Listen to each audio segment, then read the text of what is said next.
Assalamualaikum warahmatullahi wabarakatuh. Perkenalkan, nama saya Ria Ilawati Ilham Kasim dengan NPM 020423111167. Saya dari Fakultas Ekonomi dan Bisnis, jurusan Manajemen semester 3.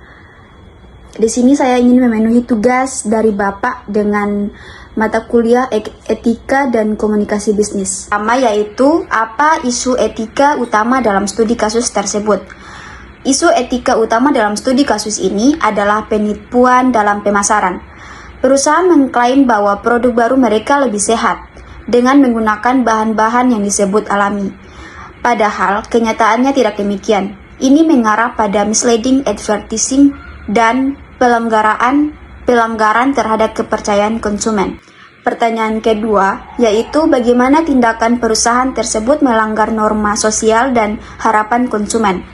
Tindakan perusahaan melanggar norma sosial dan harapan konsumen karena konsumen memiliki ekspektasi bahwa informasi yang diberikan tentang produk adalah akurat dan jujur.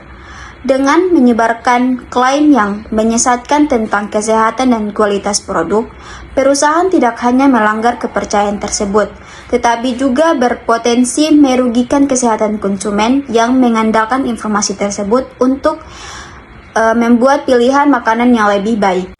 Pertanyaan ketiga, yaitu dari perspektif utilitarian, bagaimana perusahaan dapat membenarkan tindakannya. Dari perspektif utilitarian, perusahaan mungkin berargumen bahwa kampanye pemasaran yang menyesatkan dapat meningkatkan penjualan dan keuntungan, yang pada gilirannya dapat menguntungkan karyawan, pemegang saham, dan bahkan sebagai konsumen. Mereka bisa mengklaim bahwa manfaat ekonomi yang dihasilkan akan lebih besar daripada kerugian jangka pendek yang dialami oleh beberapa konsumen yang tertipu. Yang keempat, yaitu apa konsekuensi potensial dari kampanye pemasaran perusahaan yang menyesatkan. Di sini ada 5, yaitu publisitas negatif dan kerugian reputasi yang dapat mengakibatkan penurunan loyalitas pelanggan. Yang kedua, boikot oleh konsumen yang merasa ditipu. Yang ketiga, tuntutan hukum dari konsumen yang merasa dirugikan. Yang keempat, investasi dari badan pemerintah yang dapat menghasilkan denda dan sanksi. Yang kelima, yaitu kehilangan pangsa pasar kepada pesan yang lebih transparan. Pertanyaan terakhir yaitu apa peran tanggung jawab sosial perusahaan dalam mencegah insiden semacam itu.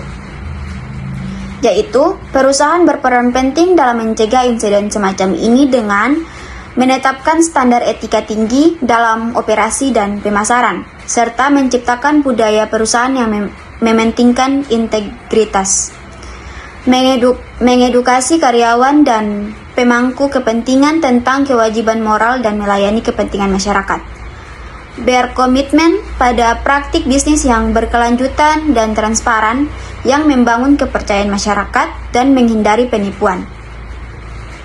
Memastikan bahwa semua aktivitas pemasaran sejalan dengan nilai-nilai sosial yang lebih besar dan bukan hanya fokus pada keuntungan finansial jangka pendek.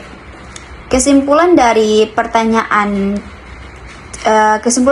semua pertanyaan itu yaitu integritas dan transparansi sangat penting dalam bisnis untuk membangun kepercayaan, komitmen, dan menjaga reputasi perusahaan. Mungkin itu saja hasil jawaban dari saya. Selebihnya saya mohon maaf. Wabillahi taufiq wal hidayah. Wassalamualaikum warahmatullahi wabarakatuh.